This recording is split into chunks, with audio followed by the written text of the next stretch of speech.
আশা করি তোমরা সবাই ভালো আছো। এই রবিবার তোমাদের এসএসসি পরীক্ষার গণিত পরীক্ষা। পরীক্ষার বেশি দেরি নেই, তাই তোমাদের উচিত এখন সময় নষ্ট না করে ভালো করে সব শেষ করা। আজ আমি তোমাদেরকে বীজগণিতীয় অনুপাত ও সমানুপাত অধ্যায় 11 এর ইম্পর্টেন্ট কিছু অঙ্ক দিয়ে দিচ্ছি, যেখান থেকে এসএসসি পরীক্ষায় কমন পড়বে ইনশাআল্লাহ। অঙ্কগুলো হল: অনুশীলনী 11.1 থেকে 5, 6, 7, 8, 9, 10, 11, 13, 14, 16, 17, 18, 19 এবং 20।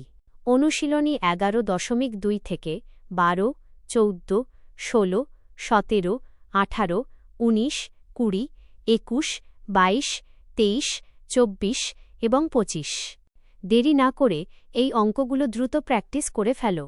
সবার জন্য অনেক দোয়া ও শুভকামনা রইল।